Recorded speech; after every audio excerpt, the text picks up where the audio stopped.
Comment la numérisation peut-elle conduire à l'exclusion de certains groupes d'enfants? Lorsque j'ai entendu le mot numérisation pour la première fois, il m'a semblé très compliqué, presque inaccessible.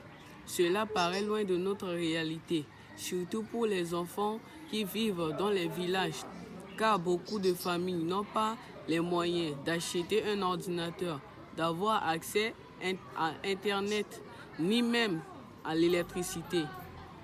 Je comprends que la numérisation peut laisser de côté les enfants pauvres parce que leurs parents n'ont pas accès aux outils numériques et eux non plus.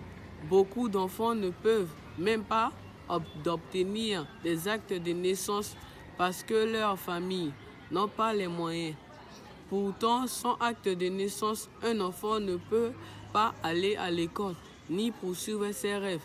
Et même si une famille possède un ordinateur, elle peut ne pas avoir l'électricité nécessaire pour l'utiliser. Dans mon pays, à cause de la guerre, des inondations, beaucoup de choses ont été détruites. Pendant la guerre, les mairies ont été détruites et les bureaux pillés.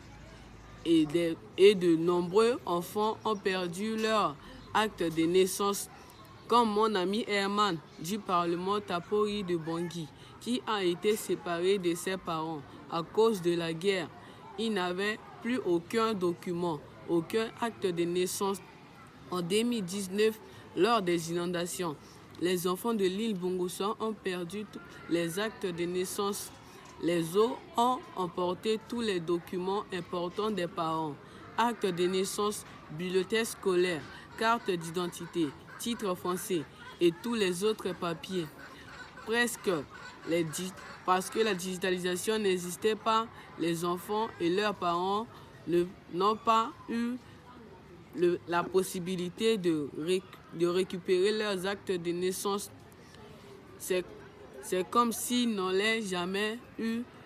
Si la numérisation existait, les enfants auraient pu espérer de retrouver leur acte de naissance grâce à des enregistrements numériques. Mais au lieu de cela, ils sont contraints de recommencer tous les processus depuis zéro, comme s'ils n'auraient jamais eu d'acte de naissance. Grâce à nos actions en tant qu'enfants parlementaires Tapori, les enfants de l'île Bongossouan et de Kokoro Boing ont pu obtenir des actes de naissance qui ont été numérisés par Civipol, un service de l'Union européenne qui soutient le gouvernement dans le processus de numérisation des actes de naissance. À la suite,